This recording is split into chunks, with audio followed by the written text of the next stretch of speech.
Amados, muy buenos días, ¿cómo están?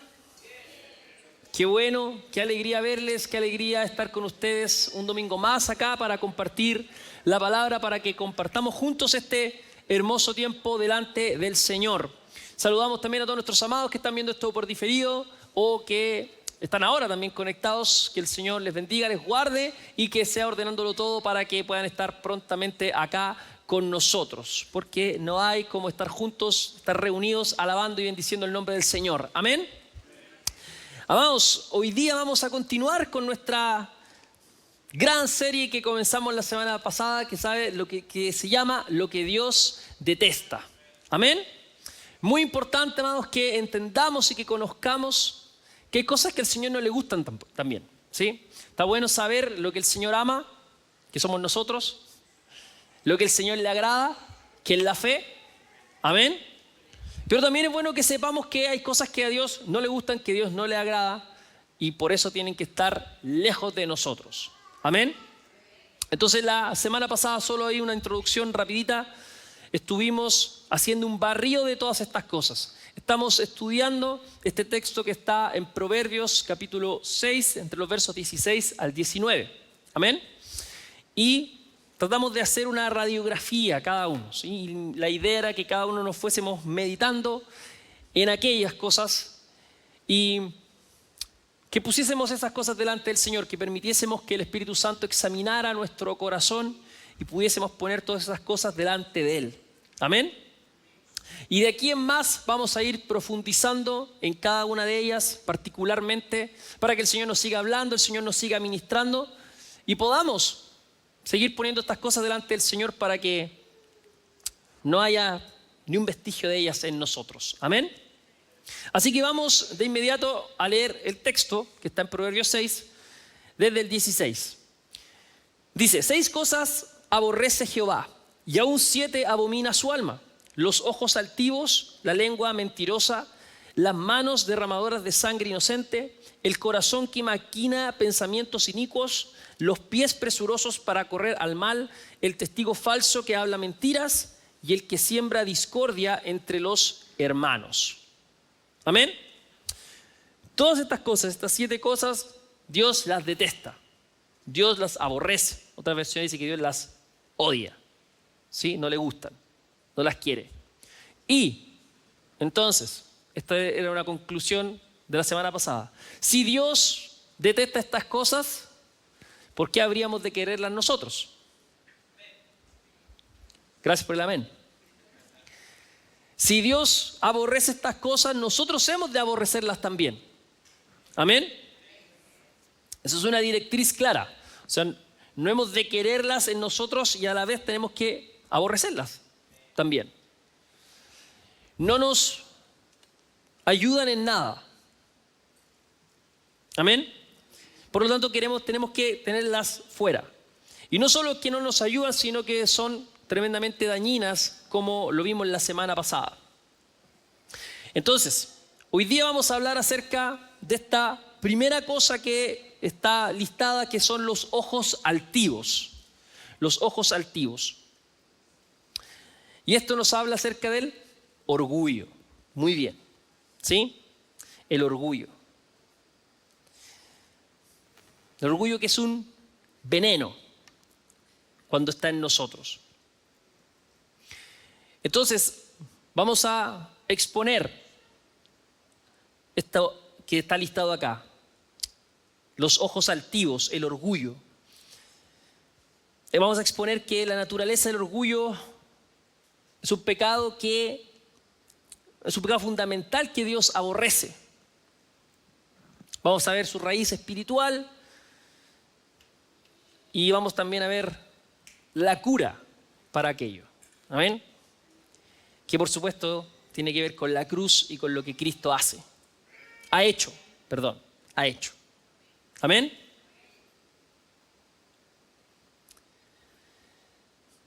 Entonces, partamos. ¿Por qué Dios odia el orgullo? ¿Por qué Dios lo aborrece? Pregunta, y la respondemos de inmediato. ¿Cuál fue el primer pecado que podemos decir que ocurrió. El primer pecado que de alguna manera manchó lo que Dios había creado. O que podemos encontrar, de hecho, en la palabra. Es el orgullo. Es el orgullo. El orgullo manifestado en la rebelión de Lucero, de Satanás, en contra de su creador. En Isaías capítulo 14, vamos a leer esos versos rapidito. En Isaías capítulo 14,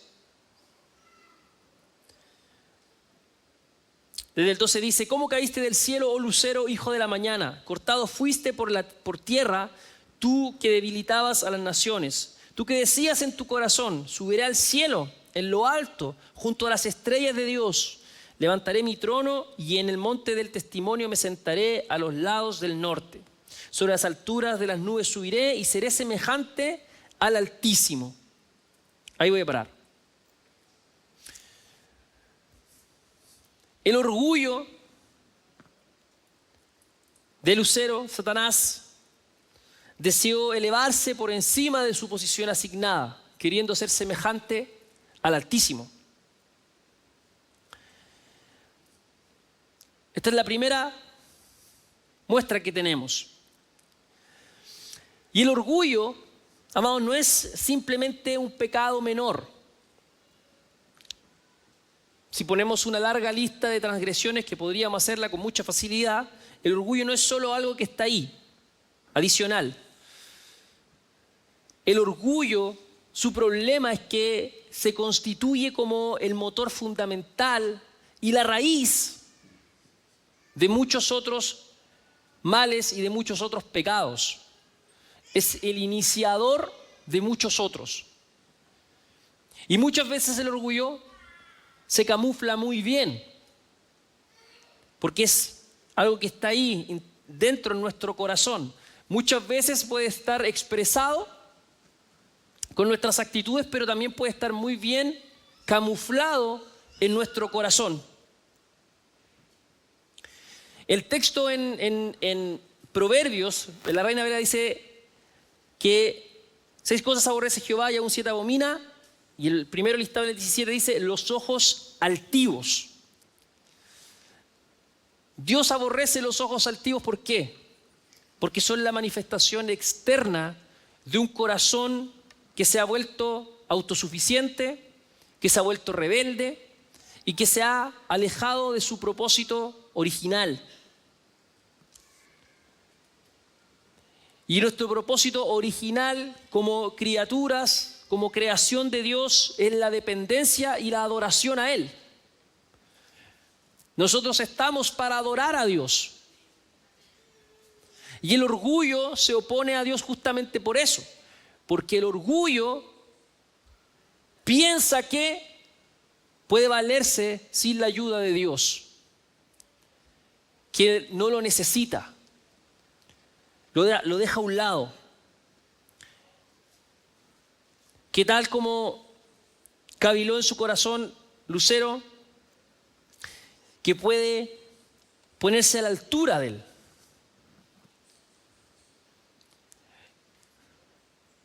Entonces, no, los ojos altivos son esa expresión externa de un corazón orgulloso.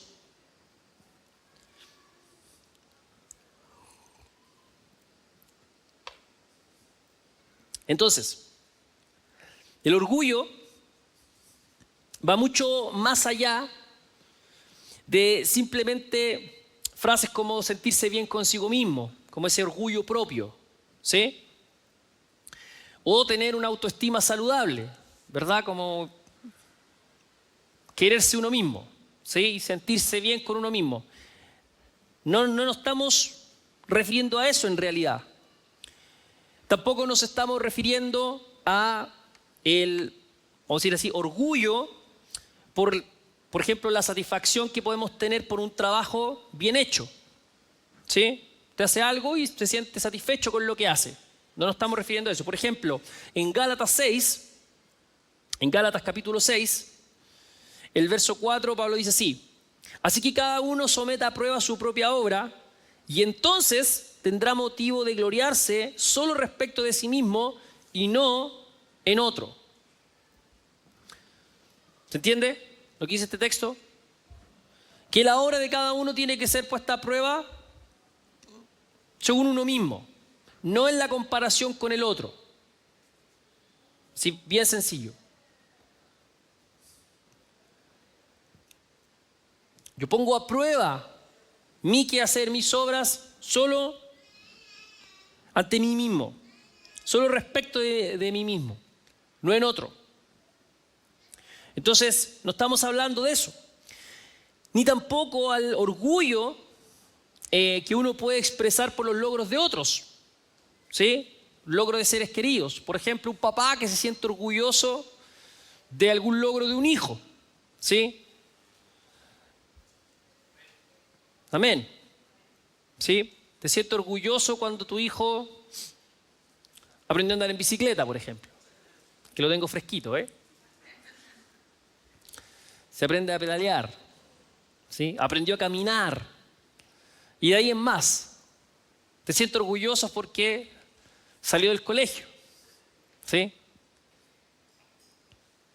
Se siente orgulloso porque se graduó de la universidad y así en más. ¿Sí? Te sientes orgulloso, ¿por qué? Porque alguien cercano, muy cercano tuyo está logrando algo. Entonces no estamos hablando de eso. De hecho, en 2 Corintios capítulo 7, el versículo 4 dice así, de Pablo hablando también: mucha franqueza tengo con vosotros, mucho me glorío con respecto de vosotros, lleno estoy de consolación, sobreabundo de gozo en todas vuestras tribulaciones. Y ahí siguen las loas. ¿Qué está haciendo Pablo acá? Si dice me glorío con respecto de vosotros, eso es, siento orgulloso de ellos por lo que están haciendo. Pablo en sus epístolas va muchas veces a expresar eso. Se gloría en su caminar, se gloría en su fe. Entonces no estamos hablando de eso, de este orgullo. ¿De qué estamos hablando entonces? De una exaltación consciente y deliberada por encima de Dios o de otras personas. De nuevo, una exaltación consciente y deliberada por encima de Dios o de otras personas. Estamos hablando de un estilo de vida caracterizado por la ausencia de dependencia genuina de Dios. El corazón que dice yo no necesito a Dios es un corazón que está lleno de orgullo.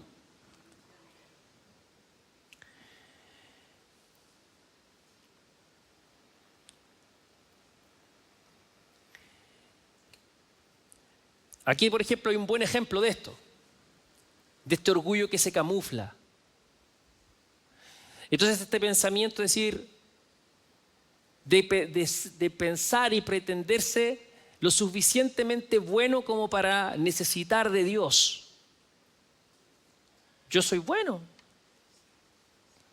Y además soy genial. Y además de ser genial, soy bueno. Hago las cosas bien, obro bien, no hago el mal. Y el tema de ese pensamiento, amados, es que no hay nadie lo suficientemente bueno. No hay nadie lo suficientemente bueno. De hecho, la palabra es más tajante al respecto. No hay bueno ni siquiera uno. Nadie es bueno. ¿Se acuerdan, de hecho, cuando Jesús llega a este hombre y le dice, maestro bueno? Y Jesús lo para inmediatamente y le dice, ¿por qué llamas bueno? Si solo es bueno uno. Mi Padre, Dios. ¿Sí? Jesús no está renegando con respecto a su bondad, sino que lo está ubicando. Solo hay uno bueno. Ese es Dios. Entonces, esa es una demostración de orgullo. Pretendernos, creernos lo suficientemente buenos como para no necesitar a Dios. Orgullo. Estamos hablando también de una búsqueda incesante de la propia gloria y del reconocimiento. Todo el tiempo estar buscando loas y aplausos. Estamos hablando también de arrogancia y de presunción. Esto también tenemos que tener mucho cuidado, porque hay muchas veces que gente paradójicamente se siente orgullosa de su fe, se siente orgullosa de su caminar con el Señor, se siente orgullosa de su santidad y pretendiendo ser piadoso termina caminando en orgullo. Entonces, de nuevo, los ojos altivos, ¿qué son? La manifestación física y visible de un alma que está dominada por el orgullo, por la arrogancia. Los ojos altivos son el lenguaje corporal que revela aquella actitud en el corazón. Mira lo que dice Proverbios 16:5.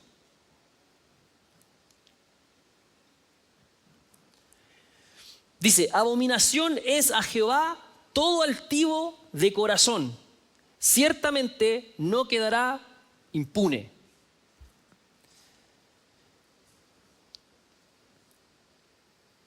¿Te das cuenta que ya con esta segunda referencia nos va quedando claro cuál es la actitud de Dios hacia el orgullo? Dice, abominación es a Jehová todo altivo, orgulloso de corazón. Ciertamente, dice, no quedará impune.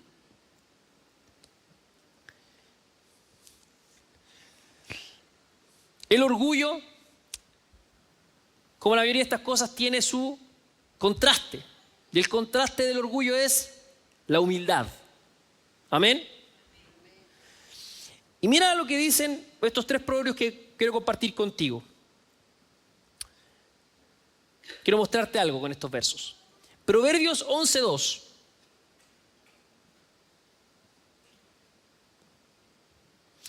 Dice, cuando viene la soberbia, viene también la deshonra, mas con los humildes está la sabiduría. Todo aquel que vive con orgullo, eventualmente va a ser alguien que va a deshonrar. Vas a deshonrar a Dios, vas a deshonrar a tus padres, vas a deshonrar a la gente a tu alrededor. Es un mal que arrastra la soberbia.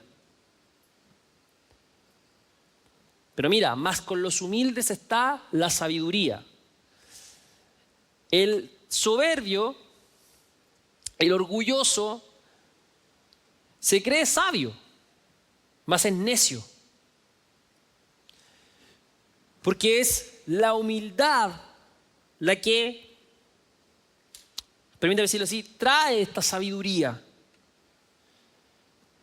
En el contexto de los proverbios es porque reconoce a Dios, porque el humilde es el que tiene temor de Dios.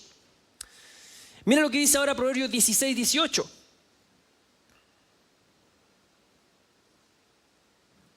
Dice, antes del quebrantamiento es la soberbia, y antes de la caída la altivez de espíritu.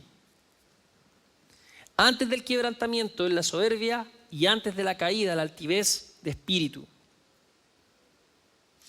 La Nueva Traducción Viviente dice, el orgullo va delante de la destrucción y la arrogancia antes de la caída. Y por último, mira lo que dice Proverbios 29, versículo 23. Dice, la soberbia del hombre le abate, pero al humilde de espíritu sustenta la honra. ¿Ves? El orgullo termina en humillación, mientras que la humildad trae honra, dice la Nueva Traducción Viviente. ¿Y qué te quiero mostrar con estos 4 textos? Partiendo de Proverbios 16:5. Que todos estos textos establecen un principio espiritual invariable. Escucha esto, es importante. Este es el principio. la soberbia, el orgullo, siempre precede a una dolorosa caída. Siempre.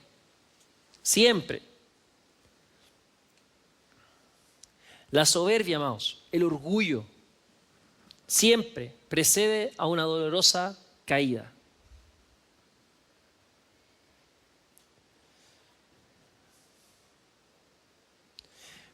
Recuerda esto además, lo que dice Proverbios 16:5.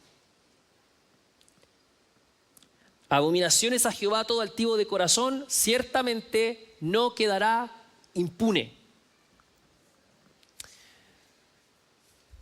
Por eso tenemos que guardarnos, amados, de no guardar orgullo en nuestro corazón. Porque invariablemente, en algún momento, una caída dolorosa vendrá. Y tengo 4 ejemplos bíblicos para mostrarte qué duras son estas caídas. Número 1, Satanás. Lo vimos en lo que leímos recién en Isaías 14, del 12 al 14. En su ambición desmedida quiso usurpar el lugar de Dios. ¿En qué resultó esto? En su dramática caída. ¿Ve?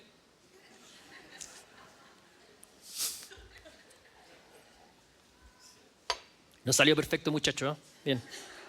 Ni lo practicamos. Está la unción acá, ¿ve? Salió, ahí cayó, como rayo, como dice la palabra, ¿ve? ¡Pah! Cayó ahí. Número 2, Adán y Eva. Adán y Eva. Vamos a leer rapidito Génesis 3.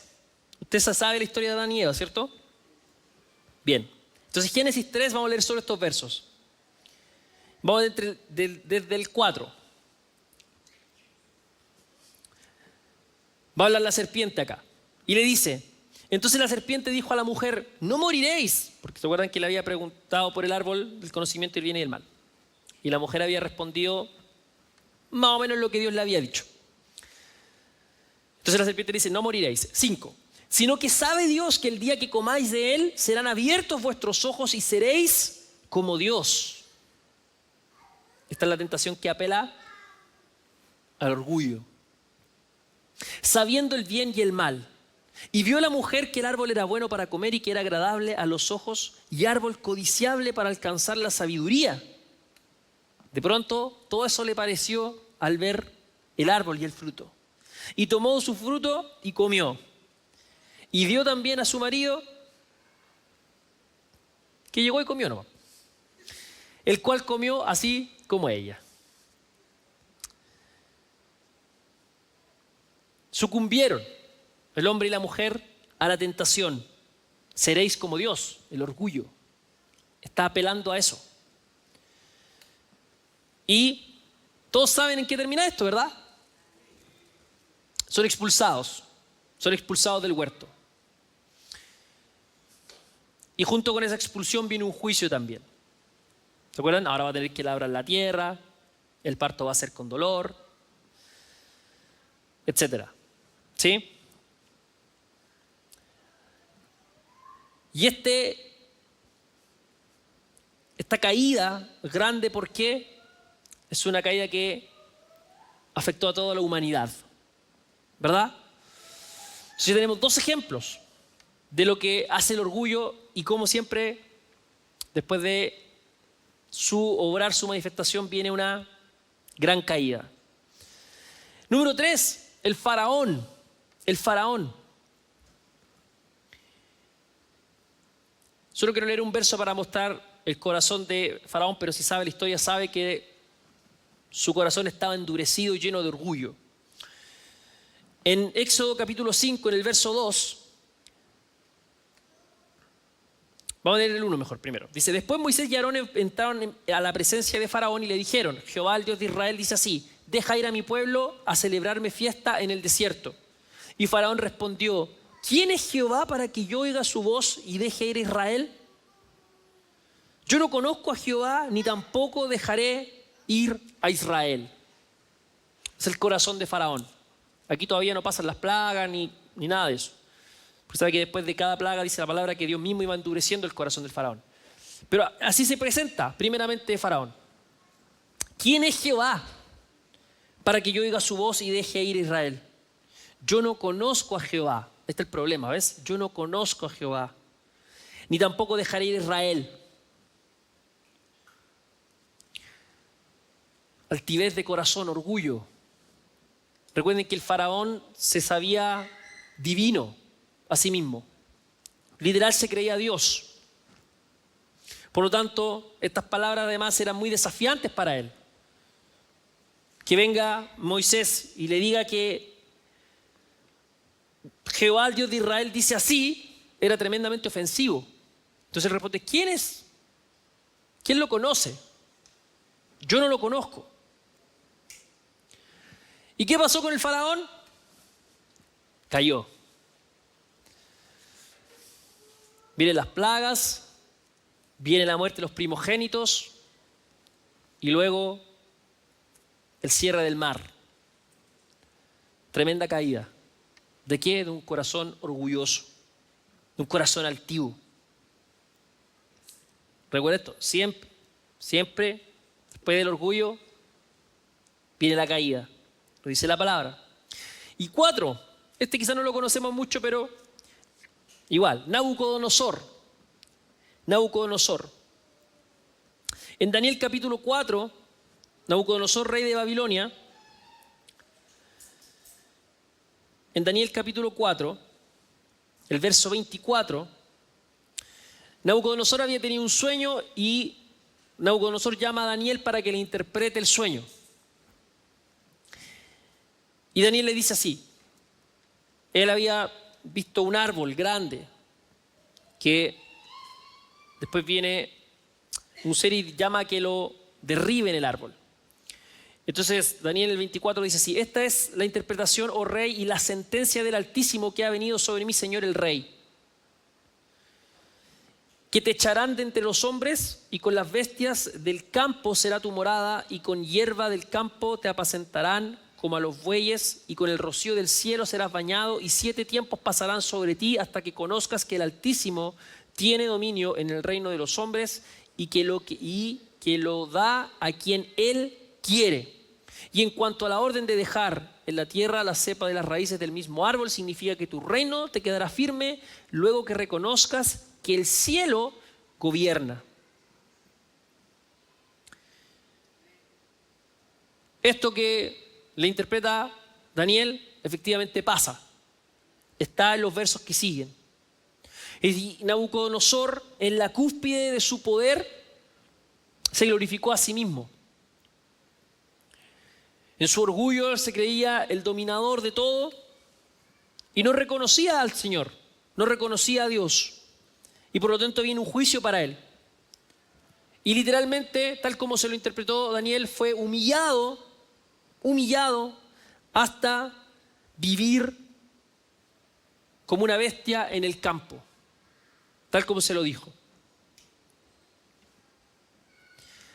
Nabucodonosor, además, que había visto a Dios hacer muchas proezas, muchos milagros, que él reconocía en Daniel, de alguna forma, a Dios porque reconocía que en él moraba el espíritu de los dioses santos, ¿se acuerdan? A pesar de todo eso, su corazón estaba lleno de orgullo. Y no había subordinado su propio reino a Dios, a pesar de todas esas cosas que había visto. Entonces vemos también acá una vez más que del orgullo viene inevitablemente una caída. Y además, en todos estos casos, en todos estos ejemplos,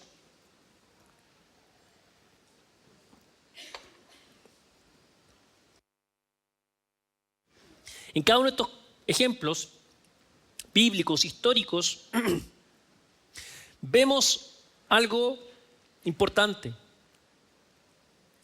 que refuerza nuestros primeros versos.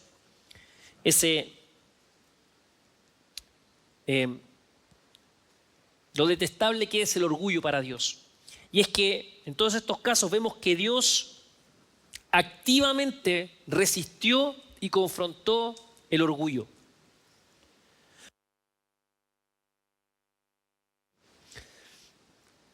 Dios activamente, resistió y confrontó el orgullo.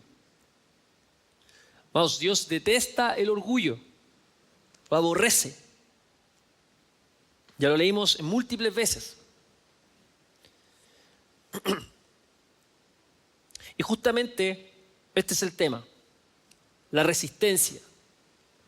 La resistencia que Dios pone hacia el orgullo, hacia la altivez.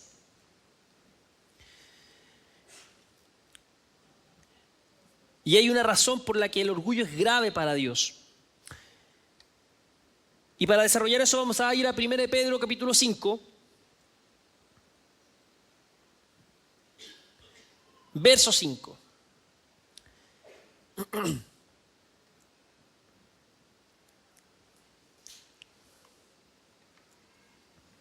Aquí Pedro está entregando exhortaciones. En el 1 le habla a los ancianos. Desde el 1 al 4 le habla a los ancianos, a los pastores. Y en el 5 dice, igualmente jóvenes, estad sujetos a los ancianos y todos sumisos unos a otros, revestidos de humildad, porque Dios resiste a los soberbios y da gracia a los humildes. Mira lo que dice acá. Dios resiste a los soberbios y da gracia a los humildes. ¿Se acuerdan lo que te decía? En todos estos casos se ve una actitud activa de Dios resistiendo el orgullo. Y es porque esto es así. Dios resiste al soberbio, a los soberbios, y da gracia a los humildes. ¿Por qué Dios lo resiste? Porque el orgullo construye una barrera, construye un muro que impide una comunicación genuina, honesta con Dios. El orgullo imposibilita una adoración también genuina y desinteresada. El orgullo, la soberbia endurece el corazón contra cualquier llamado al arrepentimiento.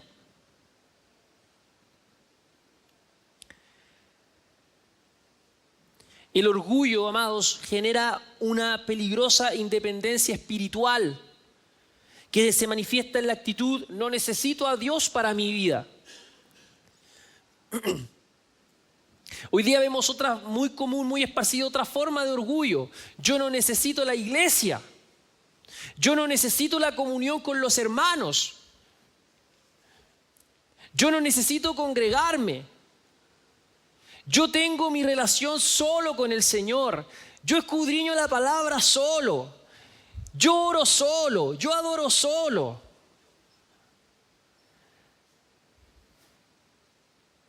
Yo me congrego en el YouTube. Y así te empiezas a comer las tremendas herejías más encima.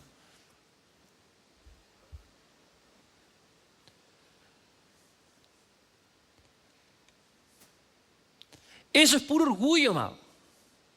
Es puro orgullo. Y creyendo de nuevo que piadosamente estamos agradando a Dios, lejos estamos de eso. ¿Cómo vas a creer que en esa actitud llena de orgullo Dios se va a estar satisfecho en su corazón hacia la actitud? Todo lo contrario, está resistiendo esa actitud. Está resistiendo. Porque Dios resiste a la soberbia y da gracia a los humildes. No pastores que en la iglesia me hicieron esto. ¿Y cuál es el llamado del Señor? A perdonar. No, pastores, que usted no sabe lo que me hicieron en la iglesia, no sabe lo que hicieron en la iglesia. ¿Y qué vas a hacer con eso? ¿Cree que eso es una razón delante del Señor para mantenerte en ese orgullo, en esa ofensa? El Señor te está llamando a hacer todo lo contrario, perdona y avanza.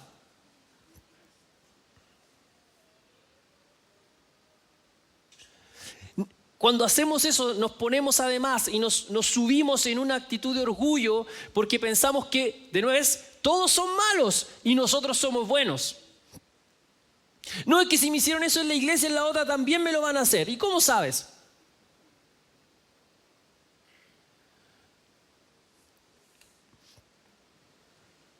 Perdonamos y avanzamos, amados.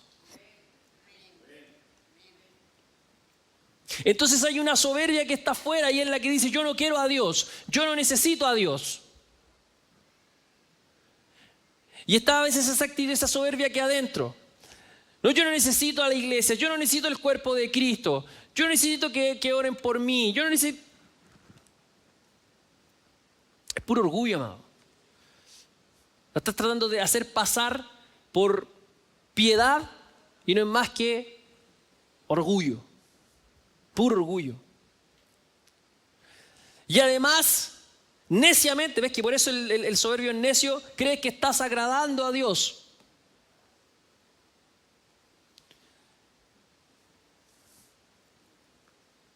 Tu oración no está pasando el techo, amado. Porque Dios dice que resista a los soberbios y da gracia a los humildes. Por eso, justamente en el verso 6 está la receta. Humillaos pues bajo la poderosa mano de Dios para que Él os exalte cuando fuere tiempo. Y esto, como está expresado acá, es muy importante. Humillaos, humillaos. Es una actitud que viene de nosotros. Nosotros nos humillamos delante de Dios. Mira, después de la soberbia siempre va a venir la caída. Pero hay gente que es tan testaruda que ni aún cayendo...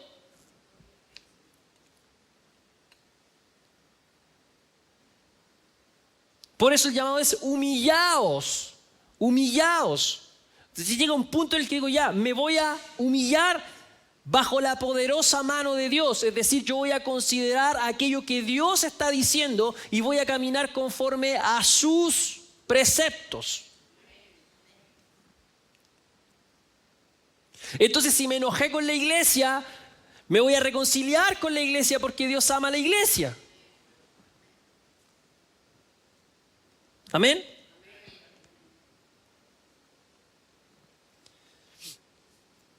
Entonces, esto es importante, hermanos. Tenemos que entender que Dios no solo desaprueba pasivamente el orgullo, sino que Él lo resiste, Él lo confronta activamente. ¿Entienden lo que es resistir? Resistir es esto. Tú vienes hacia mí y te pongo la mano porque te resisto. Esa es la idea que está manifestando el texto, cuando dice Dios resiste al soberbio. Es una actitud activa de no quererla. Dios no quiere. Después te voy a mostrar algo además. O sea, ahora luego. Entonces, ya lo empecé a introducir, pero ¿cuál es el antídoto para este orgullo? La humildad. La humildad. Pero primero entendiendo la humildad de Cristo, la humildad del Señor.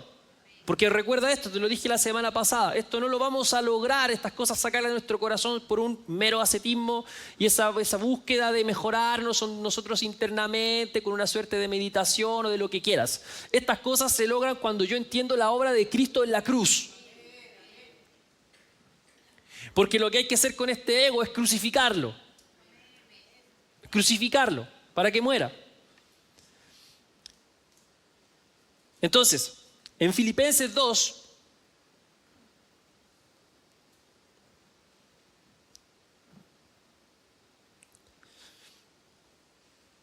desde el 5 dice: haya pues en vosotros este sentir que hubo también en Cristo Jesús, el cual, siendo en forma de Dios, no estimó el ser igual a Dios como cosa que aferrarse, sino que se despojó a sí mismo, tomando forma de siervo, hecho semejante a los hombres.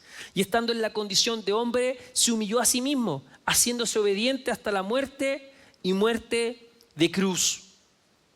¿Y qué vemos acá? La humildad de Cristo, humillándose, despojándose de todo, en obediencia al Padre.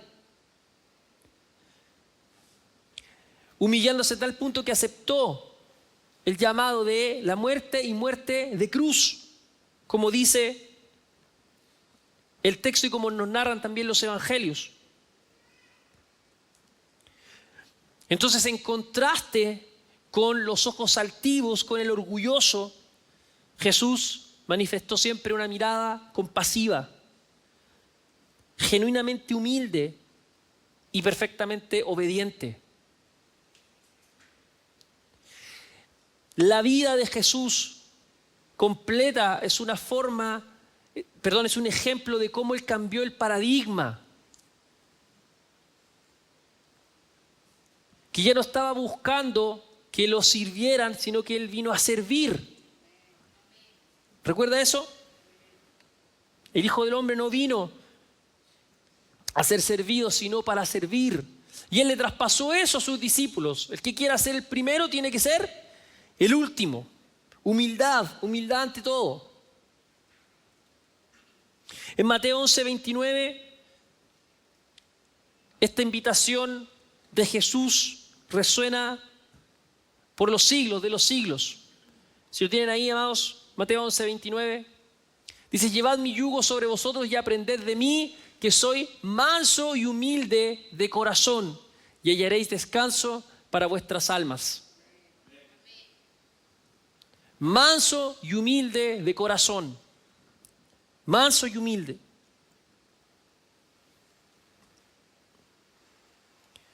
Entonces, mientras el orgullo proclama: yo merezco, yo exijo, yo tengo que,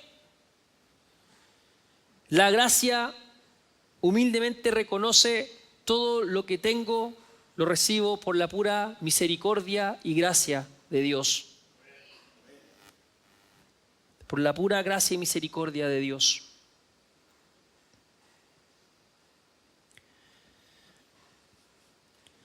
Entonces, amados, nosotros tenemos que guardar nuestro corazón del orgullo.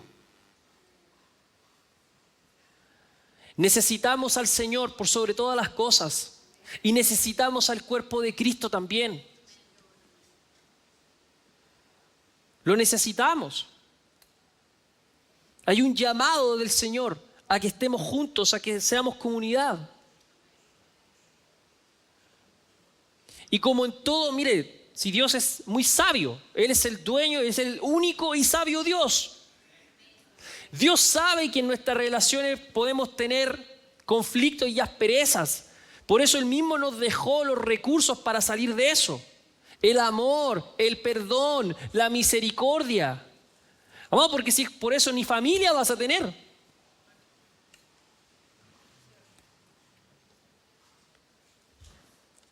Ahí tenía que decir amén. Quiero darle ejemplos de orgullo. Ejemplos de orgullo, para ir cerrando. Como le dije, el orgullo muchas veces está camuflado. Y por eso tenemos que tener cuidado con esto. ¿Y cómo nos notamos cuando hay orgullo en nuestro corazón? Primer ejemplo, cuando hay disciplina. Cuando hay disciplina. Y ahí aflora muy rápido el orgullo. Cuando hay orgullo, esa disciplina la recibimos con ofensa. ¿Por qué me dice eso? ¿Qué se cree? ¿Y cómo el otro? ¿Y por qué yo? ¿Ves? La disciplina. Mira, te voy a decir algo. Te voy a entregar sapiencia y sabiduría, recíbela. Esta lista puede ir creciendo, pero hasta acá. Si tú quieres conocer realmente a alguien, con estas dos cosas vas a conocer realmente su corazón. Disciplínala y dale poder. En esas dos cosas tú conoces realmente el corazón de alguien. Cuando lo disciplinas o cuando de alguna forma le das poder o un grado de autoridad, hazlo y tú vas a reconocer realmente cómo es el corazón de esa persona. Si necesitas probar a alguien, para algo porque necesitas probar su corazón, a estas dos cosas. Y así va a aparecer como realmente es. Pero tienes que saber esto, que al hacerlo vas a correr el riesgo de que hay una separación, porque se va a exponer realmente como es. Así que la disciplina. Hay disciplina, nos enojamos. Por eso yo siempre digo acá en la iglesia, como que estamos entre creyentes, ¿ve? Que todos nos amamos hasta que llega este momento. En la iglesia hay amor, en esta iglesia me aman, me aceptan, hasta que llega el momento en el que hay que decir, hermano, ¿sabes qué? En esta iglesia no hay amor, en esta iglesia no me quieren, en esta iglesia son duros, Cuando el llamado de la palabra, hermanos, es que hay que disciplinar. Es así. Porque la disciplina no tenemos que entenderla como maltrato, no, pero cuando las cosas, además es la dinámica. Es lo que de hecho la misma palabra nos manda a los ancianos a hacerlo. O sea, si la iglesia misma no nos está de alguna forma haciendo esto, desde el púlpito, en exponernos estas cosas o en lo personal, decir, hermano, ¿sabes qué? Mira, delante del Señor esto, no, pero ¿por qué? No me aman, no me quieren. No. Oh, sí, mira, verdad. Delante del Señor y delante de su palabra, veo que en verdad, sí, mira, gracias. Gracias por... ¿Ves? ¿Ves qué distinto? Por eso hay que despojarse del orgullo. Otro ejemplo, no aceptar errores y no pedir perdón. No aceptar errores y no pedir perdón. Amados, no somos infalibles. Ninguno de nosotros. Yo tampoco, por si acaso. Así que si alguna vez me equivoco con algo, no me crucifique, amado. No me apedree. ¿Sí? Si me equivoco, te voy a pedir perdón. Pero no me tengas por infalible, porque cuando me equivoque, yo estoy caminando también delante del Señor como todos. ¿Sí? Y ninguno de nosotros en nuestro caminar se vuelve infalible por conocer al Señor. Y cuando nos equivocamos, ¿qué tenemos que hacer? Pedir perdón. Pero el orgulloso, ¿qué hace? No reconoce el error y no pide perdón. Otra forma de orgullo, este camuflaje es muy importante, ojo en este, ¿sí? Examine, que el Espíritu Santo examine su corazón. Nos equivocamos y dejamos que el tiempo pase para no decir perdón, para no decir me equivoqué. Y de alguna manera queremos que el tiempo pase, ¿para qué? Para como que todo se olvide. Entonces nos encontramos de nuevo y ya pasó, ¿no? Es una forma pasiva de mantener el orgullo en el corazón. Amados, nos equivocamos y rápido. Di perdón, me equivoqué. No es tan difícil, amado, y es liberador.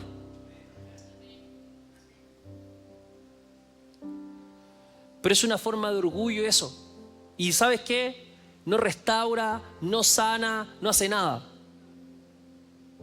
Es como meter la mugre debajo de la alfombra. En algún momento se va a remover todo y va a salir. Entonces, no lo hagas. No lo hagas. Cuando nos equivocamos, cuando metemos la pata, vamos y lo reconocemos de inmediato. Otra forma es no aceptar el perdón.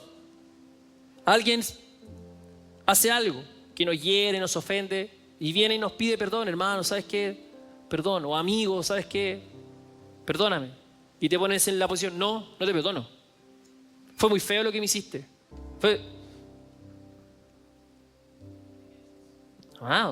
Si te pide perdón, perdona.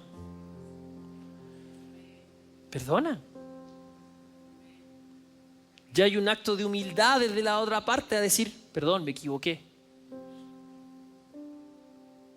Es una forma de orgullo. Esta buena. No aceptar errores y justificarse con frases como esta. Yo soy así. Así soy. Así me conociste. Sí. No, amado, te conocí, pero ponle un poquito de empeño.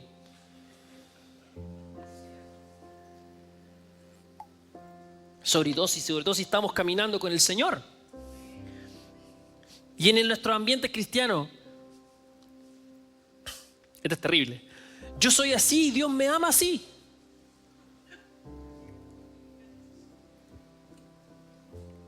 Ajá, no, o sea, sí, pero estás entendiendo todo mal. Como, no, yo soy así y Dios me ama así. O sea, Dios te ama, pero nosotros le estamos creyendo al Señor por eso. ¿Ves? Y eso es porque no entendemos, no hemos entendido. ¿Ves? Por eso hablamos de los atributos primero. ¿Te acuerdas que cuando hablamos de Dios es amor hablamos de eso? Tenemos una tergiversación de eso. Hemos entendido el Dios es amor como un absoluto que anula todas las demás cosas. Entonces entendemos, creemos que porque Dios es amor y que Dios nos ama, Dios es permisivo con todas las cosas que nosotros tenemos y podemos hacer.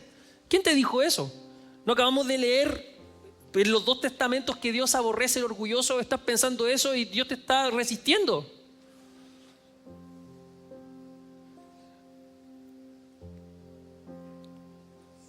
Pero Dios es amor, pero Dios también es justo. Él es santo. Eso no funciona así. Yo no me puedo justificar de mi orgullo diciendo, bueno, Dios me ama así. No es que tienes que entender que Dios te ama a pesar de eso. Pero si realmente entendieras el sacrificio de Cristo por ti en la cruz, no tendrías ese pensamiento perverso en la cabeza. Porque alguien que piensa así está perdido. No ha conocido al Señor. No ha conocido su amor. No ha conocido nada del Señor. Ve que por eso no cualquier cosa que nosotros decimos, que alguien puede decir con respecto a Dios es cierta. Por eso necesitamos estudiar la palabra. Por eso necesitamos venir a la iglesia y aprender. Porque si no, ve que nosotros nos inventamos las mismas cosas. Ese pensamiento es lo que yo le explicaba en los atributos de Dios, que es idolatría. Te inventaste un Dios. Te inventaste un Dios que te ama así tal como eres, cuando Dios te está llamando al arrepentimiento. Pero como no quieres arrepentirte, te inventas uno que te ama y que te acepta tal cual eres. Y Dios no está haciendo eso. Dios te está llamando continuamente al arrepentimiento. Porque el orgullo a Dios le ofende. Él lo detesta, lo aborrece. Así que no hay lugar para eso. No hay lugar para eso. Dios te ama a pesar de todas esas cosas. Pero si realmente quieres caminar con el Señor, como dice 1 Pedro 5:6, te vas a humillar bajo la poderosa mano de Dios. Y no tratar de justificarte bajo un supuesto amor de Dios. Amén.